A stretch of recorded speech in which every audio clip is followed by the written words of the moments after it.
बात और, कथाएं सिखाती हैं, समझाती हैं, समझ जाओ तो बढ़िया, वरना जय बजरंगबली। कई बार गुरुजी समझाते कुछ और हैं, व्यक्तियों को समझ में कुछ और आता। सबकी अपनी अपनी मति है, बात भी सही है। एक बार क्या हुआ, इस बात पे हमें एक दृष्टांत याद आया। एक बार एक पढ़ी लिखी लड़की का विवाह एक गांव के अनपढ़ लड़के से शादी हो गई। जब शादी हुई तो पहली बार ससुराल से जाकर जब वो घर आई तो सहेलियों ने पूछा कि पति देव कैसे हैं। तो उसने बेचारी ने अपने पति की इज्जत रखने के लिए बताया, बहुत अच्छे हैं, समझदार हैं, ज्ञानी हैं, बहुत बढ़िया हैं और बहुत समझदार हैं, बहुत बुद्धिमान हैं, बहुत अच्छे। कुछ दिनों बाद पुराना जमाना पति लेने आया। इसने सोचा कि पैदल चल के आए, पुराना जमाना था, थक गए होंगे, एक काम करते हैं, भूखे होंगे, चूल्हे के नजदीक ही बैठा करके हम जल्दी जल्दी पूरी बनाते जाएंगे और सब्जी बनाकर रखते जाएंगे, ये गरम गरम खा लेंगे। सहेलियां आ गई, कौन आया है, कौन आया है। इसने इशारा करके कहा, हमारे वो आए हैं। पहले के जमाने में नाम थोड़ी लेते थे हस्बैंड के, अब आजकल का तो जमाना ही है, आजकल तो नाम नहीं लेते हैं, बड़े उल्टे फुल्टे जमाने के नाम रख गए। हमारी तो शादी भाई नहीं है, हमारा अनुभव नहीं है, पर दूसरों का अनुभव हमें मिलता रहता है। आओ आओ, आजकल तो ऐसे उल्टे फुल्टे नाम। आजकल तो पति को हस्बैंड नहीं, पति नहीं, स्वामी नहीं, बेबू। आओ आओ आओ आओ आओ, बताओ तो पति को ही बेबू बना दिया, स्वीटू।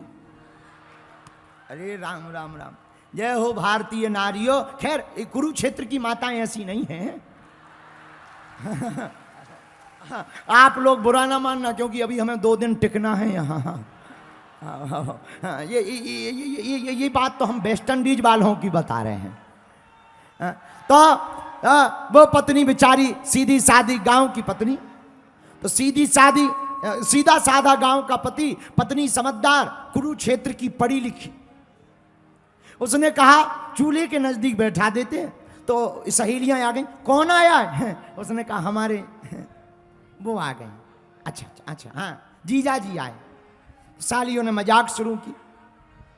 अब पत्नी ने पूड़ी बनाई, तो क्या है कि गांव की पूड़ियां तो बड़ी बड़ी होती, शहर की छोटी छोटी होती। छोटी छोटी पूड़ी बनाई। पूड़ी तो जानते हो ना, हाँ जी या ना जी। तो पूड़ी बनाई और पूड़ी रखी। पूड़ी इतनी छोटी कि उसने सोचा अब कौन तोड़े। एक पूड़ी पूरी लेवे और सब्जी में बोड़े और एक ही बार में घटाघट जय सिया राम।